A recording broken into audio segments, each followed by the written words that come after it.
Alright guys, so it's been a little while since my last post.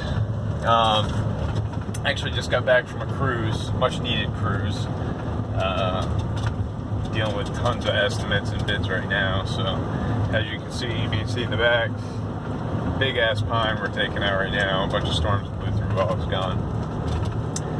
Anyway, wanted to talk about something that is huge for long-term wealth. And a lot of guys in our industry, a lot of guys in who own their own businesses in general, they never think about this stuff. But it has a couple benefits. First off, it's got tax benefits, which once you get to a certain point in your business, you're going to have to figure out any tax loophole you can find. The second, it sets you up for the future. So one of the big mistakes that a lot of business owners make is they take all the money that they ever make and they reinvest it back into business. Problem is, if you own your own business and that's all you do, you're never going to have that pension, you're never going to have that 401k, you're not going to have any money put aside in the bank that you're going to be able to live on later on, because a lot of people tend to overvalue what their business is worth.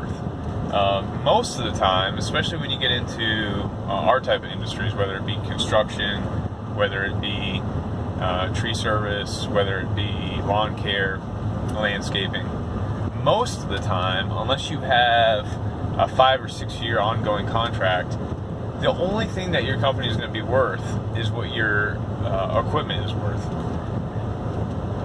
We think that our customer base, we think that our name is worth a lot in our industry, but most of the time it's not. A lot of guys aren't willing to buy into it. I mean, think about how you started your business. You started from the ground up.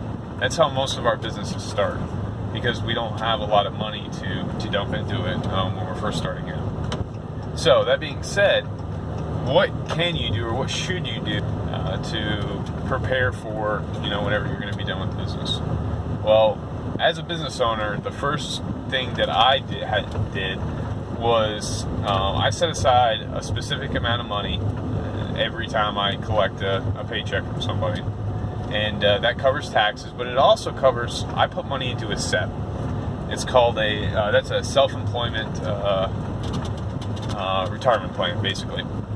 And there's two types. You've got a Roth and you've got a traditional. In my case right now, I'm still doing a lot of investing into the traditional because I need the write-off. But basically what it does is you can take up to 20% of your profits in a year and you can put that towards a SEP. And dollar for dollar that you put into that SEP, you can write off on taxes. So that's a huge deal. All right. In my case, last year I wrote off close to $30,000, and all that money's in an account. I can't touch it until I'm 59 and a half. And that's the big issue that a lot of guys have. When that money goes into that account, if you try to withdraw it, you're going to be hit with massive penalties. If you wait till you're 59 and a half, then the only thing you have to do is pay income tax, which usually by that time, depending on what your draw is, it's going to be pretty high. But the point is, all that money is growing tax deferred. It's a huge deal. Plus, you've got the write-off at the end of the year. So there's a couple other plans as well. You've got a 401k, a simplified 401k, which is specifically for self-employed business owners. And I want to say, I can't remember the exact number, it's either 50 or 500. You have to have less than 50 employees or less than 500 employees, and I'd have to look that up. I can't remember for sure. Generally, so I guess one of the questions that always gets asked is, okay, so do I do a SEP or do I do a simplified 401k? Well, it really depends. So I do a SEP because my turnaround on guys is huge. The way the rule works is if a guy works for you, whether it's on and off or whatever, if a guy works for you for 3 out of the last 5 years, you are required to pay him the exact same percentage as what you are putting into your SEP. So that gets pretty costly, especially if you're trying to max it out for your max deduction. A 401k, you're not required to put any more than a 3% contribution match in it. So that's pretty cool because it kind of forces your employees to invest in their future as well, which I'm a huge proponent of. A lot of guys don't want to do it, but I think when you start talking about compound interest, and really to explain compound interest, which is something we need to talk about, I really need to write that out, because you start to get into math and it gets a little bit complicated. It's difficult to talk through. But literally, if you want to become a millionaire, compound interest is going to make that happen.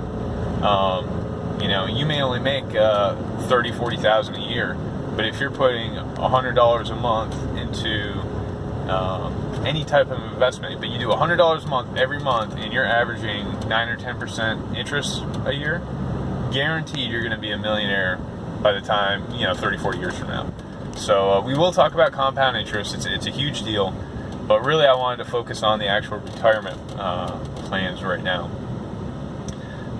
So there's the Simplified 401k, there's the SEP, and then there's one more. It's a little bit more obscure. It's for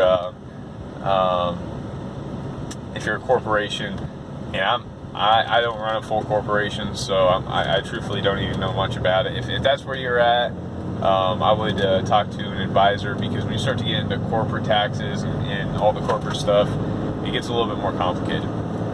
But I do a SEP right now, and I'm like I said, I'm putting away $30,000-$40,000 a year, and it is 100% tax deferred. Okay, so then you decide, okay, I want to put into this. So what's the next thing you got to do? Well, the next thing you got to do is there's a couple avenues you can approach this with. If you have somebody that manages your payroll, most of them have the ability to open one. I do it myself. I do it through Vanguard. Vanguard is basically a brokerage firm, and you put money in, and I manage it myself. So the only thing that I pay on is the fund fees. Every fund, doesn't matter if you're what your investment platform is, every fund has some type of management fee. Vanguard has pretty much the lowest. Most of their fees are less than 0.5% a year, which is huge. If you get into some of the other big name guys, just the funds, we're not talking any type of management, just the funds, they're usually coming in at 1.5%. And over the lifetime, over 20-30 years, to get back into that compound interest conversation, it ends up eating away hundreds of thousands of dollars. So that's a big deal. But there's a couple. There's Vanguard, there's T. Rowe Price. God, what are some of the other ones? I don't know. I use Vanguard, but I can come up with more if you guys are interested. Anyway, gotta start thinking about retirement. The earlier the better. Like I said, the earlier you do it, the quicker you're going to become a millionaire. So do not just keep reinvesting in your business, hoping that's going to pay off someday, because what's going to end up happening is you're either going to be doing it the rest of your life, or you're going to get hurt and you're going to realize that you've got nothing. So look into the SEP, guys. It's going to help you out.